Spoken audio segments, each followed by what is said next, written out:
Yo, how's it going? It's Bird. Today I'm going to be doing if you ever watched Andrew Huang, I'm going to be doing one of those Andrew Huang style make a song out of a random object videos. Check out Andrew Huang if you haven't seen those. God, I love him so much, so creative. And the thing we're going to be doing it with, this thing. Oh yeah. I found this in my grandparents' garden. It's quite the behemoth of a squash. And we're gonna see what kind of awesome sounds we can get out of it. So I'm here in Ableton, and we're gonna record some sounds in. Let's see here. Just gonna make this my master track of squash noises. We're just gonna see what kind of noises we can get out of it. Here, I'm gonna put on my headphones so I can hear what's going on. Got some open backs and some closed backs. Okay. Audio on. Put a utility on there so I can put a utility. Okay, there we go. Put a utility on there so I can tell what's going on. Let's get some noises.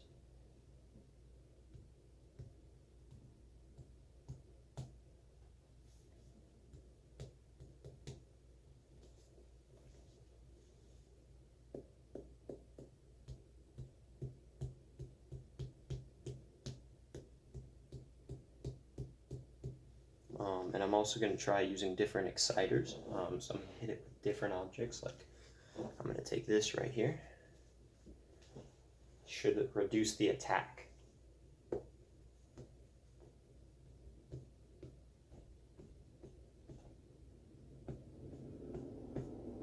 also going to try turning my mic gain down a little bit.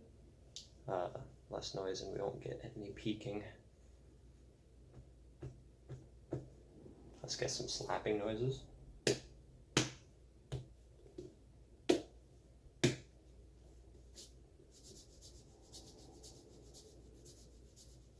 Yep.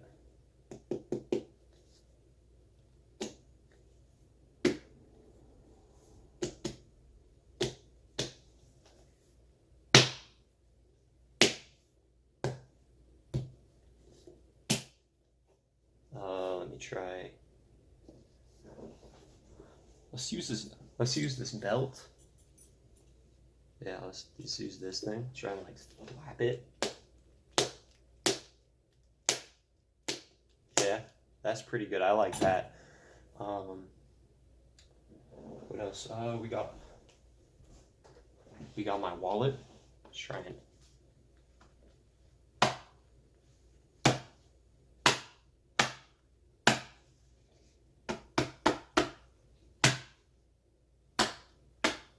Alright, that's pretty good. Yeah, I'd say that's pretty good. Let me. Whoo.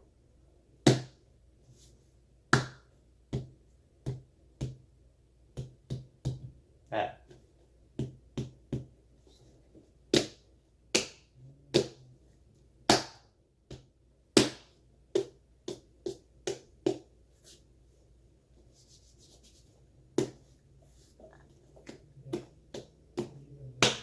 All right, I'd say that's enough squash noises. Now time to make the track.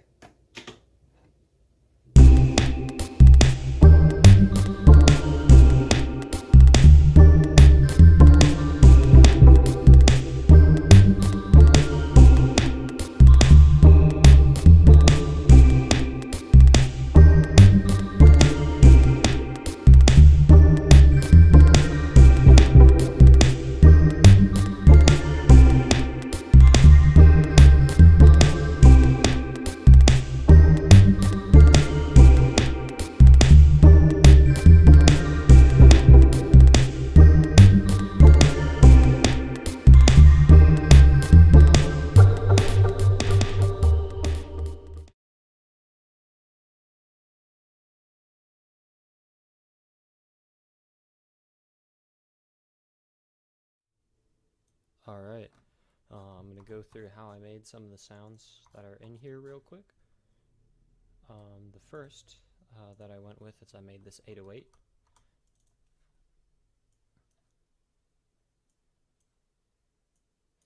So, the way that I did that was I took this noise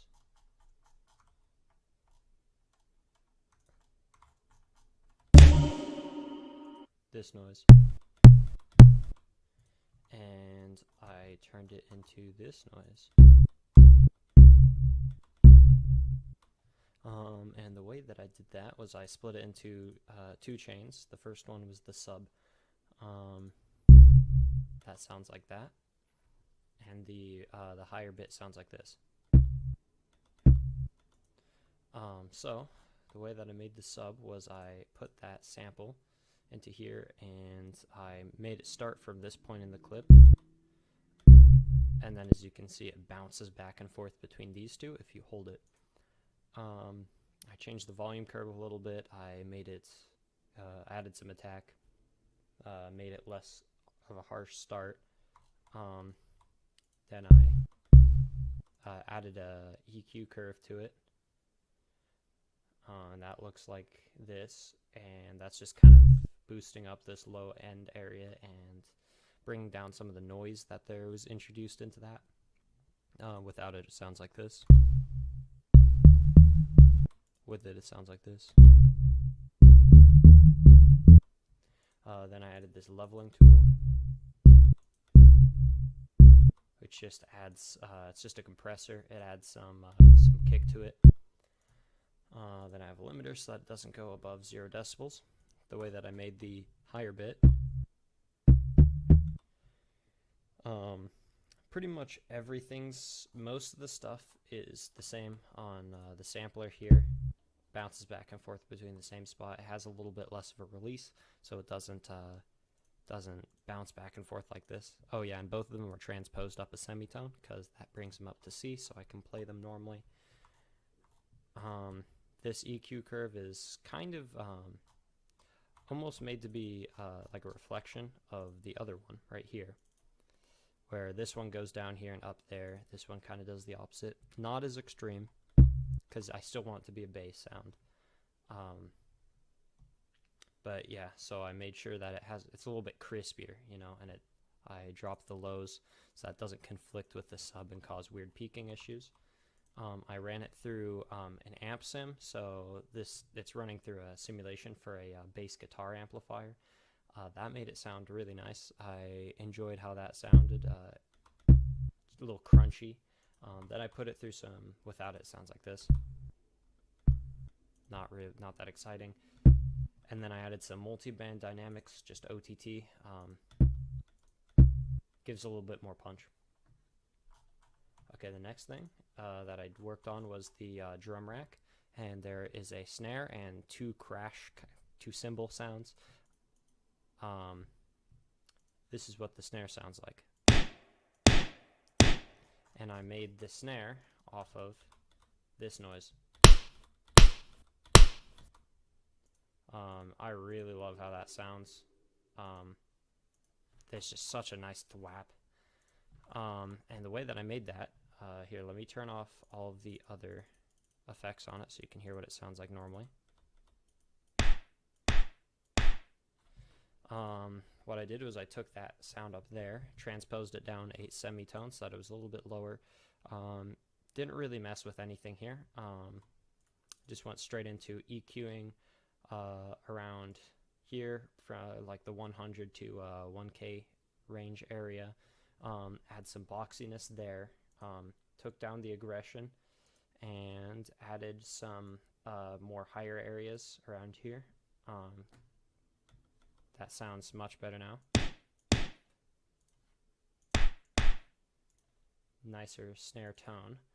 Then I added a compressor, which really, ooh yeah, that thickened it up really nicely. I did a low attack, so you got the transient in there, set the release to auto, and compressed it hard, dropped the threshold down to about 9.5 decibels, and put the ratio up to 7. It's really high, so it can get some really nice crunch in there. Then I added reverb just to give it some space in the mix and make it blend a little bit better. The hi-hat was taken from this noise right here.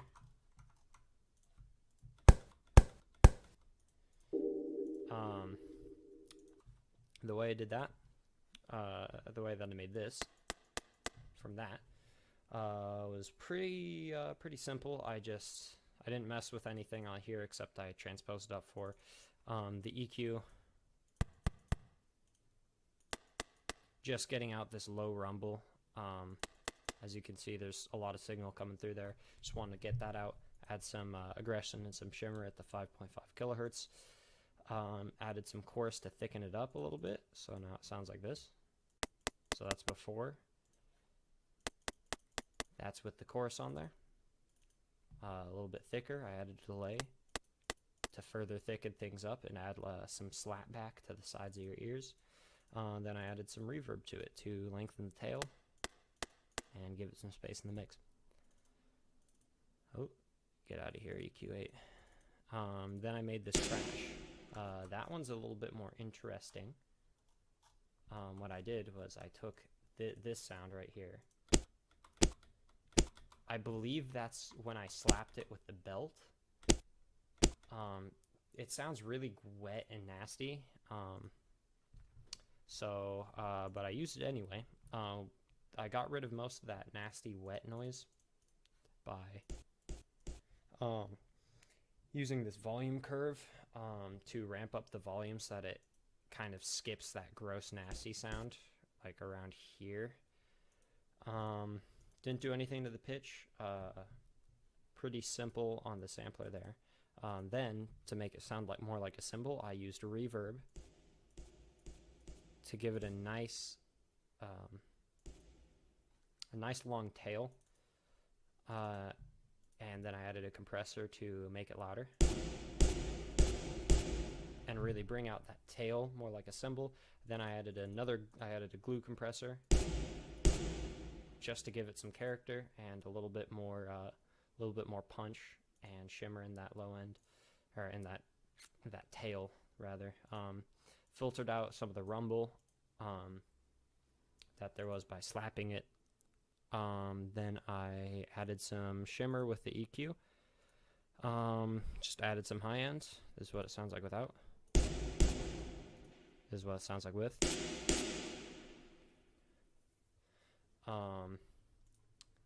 Then I went for the second crash. I used that same sample of me hitting it with a belt. Upped the pitch by 7 steps, and gave it a far different volume curve, as you can see right here. This is what it sounds like with just that.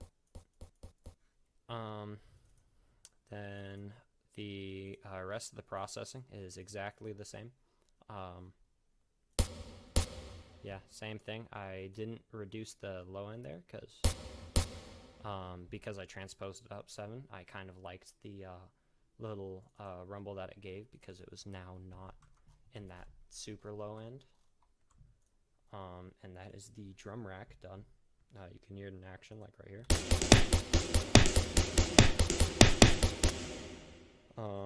Then I got onto making melody noise. So that's a little demo of how it sounds.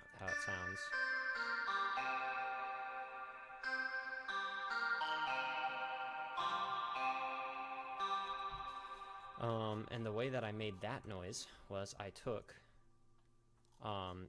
the same big thump right here, and processed it really similar to how I did the 808, the kick, bass, what have you. I really didn't touch this. I pitched it up by 5 steps and down by 5.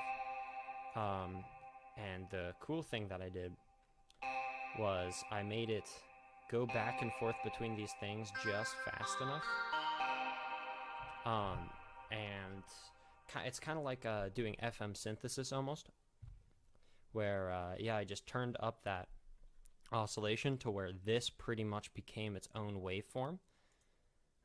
And the character, instead of being the tone, what it would normally be, because I'm oscillating between it so fast, it's more like the character or the tone of it,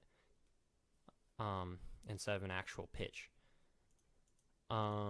So then I pitched up 5 and detuned at 5 so that C was actually, MIDI. When I played C on my keyboard, it would actually be a C. I EQ'd it. I have a lot of effects on this one. So I'm going to show you what it sounds like without. I EQ'd it just to get a little bit nicer. Use this compressor just to excite it a little bit, make it louder, give it some punch. Then the real star of the show is the overdrive. Did like some guitar overdrive to give it a little bit more crunch, a little bit more exciting tone. I added some chorus to widen it up a little bit and mellow out the effects of the harsher effects of the overdrive a bit. Then I put this really, really wide reverb so that it would melt into the background of the actual track. And then I just duplicated it here. This is all the same stuff. I just different melody, pretty much. Then I made the pad. The pad was a kind of a pain, because it's so difficult getting something that sounds good enough to play full chords that would retain the quality of the chord. So I ended up going with this kind of ambient pluck noise. So the way that I did that, it's the same as this one. It's just that doof. Just that again. Because that's really the only sample that I got good tone out of when I was slapping it around. So I started by giving it this volume curve. Not a whole lot special here, just kind of reducing that initial attack, so that it wasn't so harsh, like drum-like. I upped it 13 steps, which is just an octave and one octave and another semitone, because it's, like I said earlier, the initial sample was basically a B, so I just needed to get up to C so I could play it with my keyboard. Not much else happened here. Then I just got straight into, let me turn off these effects. Pretty much, that's for later. Pretty much got straight into, so this is what it sounds like this. That was before any effects. I put on this glue compressor to really amp up the volume and the punch to it, so that's more plucky. Then I used this new plugin that I bought called Shapeshifter by Aberrant DSP. It's pretty cool. Very cool GUI. I really like it. And this just really added a lot of character that it did not. Oh, my phone's buzzing. Added a lot of character that it didn't have before. It uses a combination of some different drive, some EQ here, and a compressor section. It treats the transients differently than the rest of the stuff here. Yeah, it's a pretty cool plugin. I used the Shimmery Keys preset because I really didn't want to have to mess with it too much. Then I used this EQ to really isolate just the tonal bit that I wanted, not because there's a lot of other tones in there that really mellowed out that the noise in it as well that Shapeshifter and the glue compressor introduced. I added some chorus to really widen it up a little bit, and then a lot of reverb so that I could get those nice long tails that I wouldn't otherwise be able to get, and just kind of let it melt into the background a little bit. And yeah, that is how I made all of the different sounds. can take you through my arrangement a little bit. I started off by making these drums. These were really cool to make. I use this technique for what's called quintuplet swing. There's a really good Sean Crowder video. If you want to learn more about quintuplet swing, you should watch that. And in Ableton, it's basically where it is kind of like triplet swing, or like da da da da da da da da, really popular, and obviously swing and jazz and stuff like that. Except it's refitted to a 5:1 ratio, or a 5:2, I guess, ratio, where instead of doing like one triplet, a triplet rest, and then a triplet, and then another triplet, triplet rest, triplet, it is a quintuplet, 2 quintuplet rests, a quintuplet, and a quintuplet rest, over and over again. And I got that in Ableton. It's really easy to get stuff like that in Ableton, which is why I love Ableton so much. So what you do is you place however many things you want to fit in. So I want to fit 5 against this 4, this grouping of 4 right here. You add 1 extra note, grab them all, drag this into there, delete that last note, and then now you have a grid of 5:4. And then I deleted these two to get a 5:2.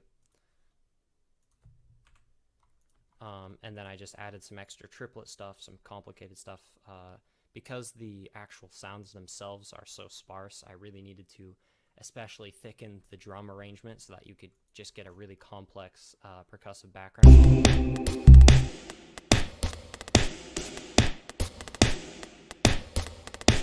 So I really wanted the hi-hats to be the source for that complexity, because the snare was mixing with the 808 to create kind of like a drum and bass feel, and I wanted the 2 crashes to be the sense of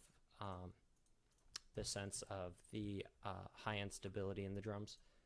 For this section, I used the same exact drum pattern, except I made some far different snare stuff, and then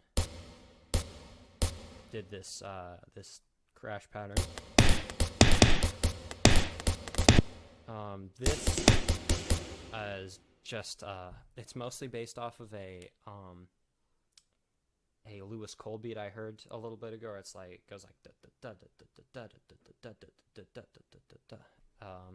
and then I just added some more of the crashes and stuff to add in a little bit more layering and rhythmic complexity, and then back to the verse. With the 808s, I initially based it off of a drum and bass thing, but I kind of evolved it as time went on into being more of a bass line.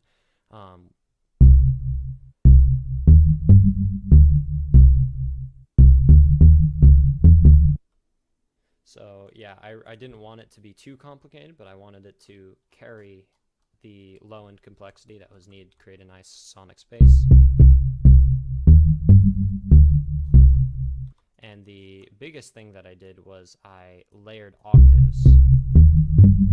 That gives it a lot more thickness and makes it sound a lot more exciting. So yeah, I did that for everything but here. And I really just wanted to let that wub go, but in the chorus, I really wanted to let it get a little bit funky. So I added the high things and made it more of kind of like a chord melody instead. That was how I did that. The pads was what I did next. And this looks really complicated, but what it actually is, this entire pad section is actually just layered.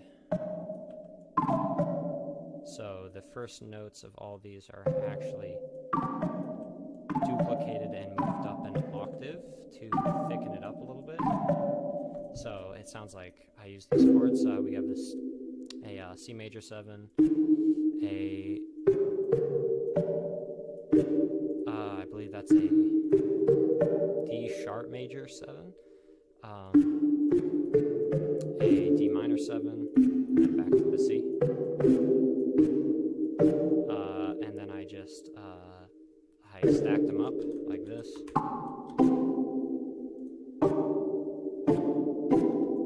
Makes it sound a little bit fatter, a little bit cooler, fills out more space. Yeah, and I was just kind of noodling these chords. Over here on these,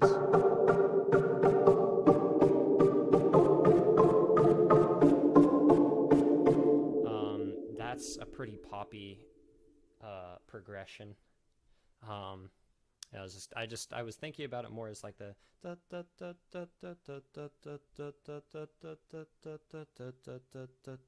I really just wanted to make some pretty diatonic chords that just fit under that melody.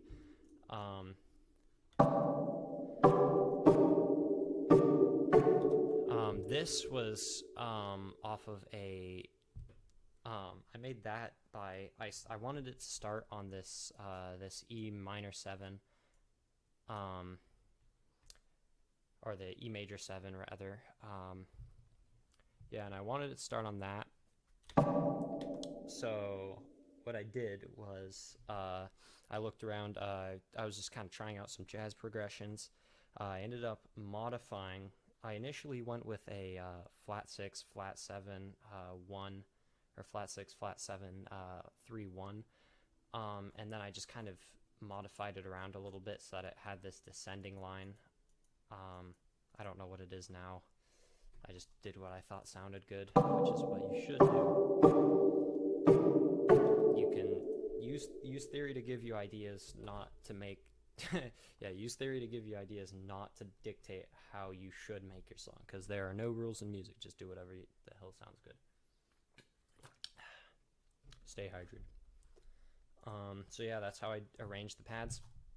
And then these melodies was just me noodling on the keyboards. There's no rhyme or reason behind that. That was just me letting my fingers go wild. And then I just kind of wrote some lyrics down, and pretty much improvised the melodies. And then we have the full song. So I will play that now.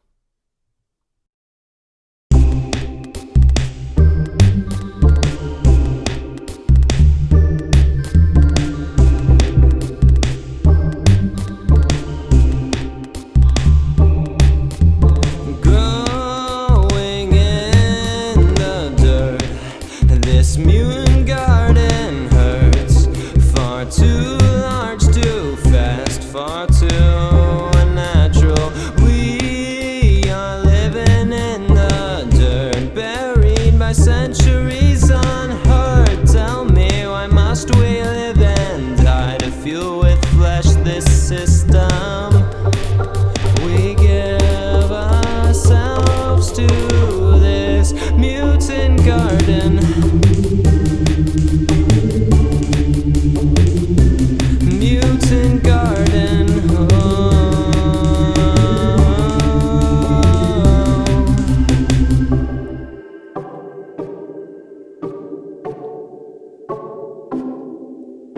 Cracks open and we fall in, so we would never win. Cracks were there all along as our weary bones grew small. Living in the dirt, buried by centuries unheard. Tell me why must we live and die to fuel with flesh this system?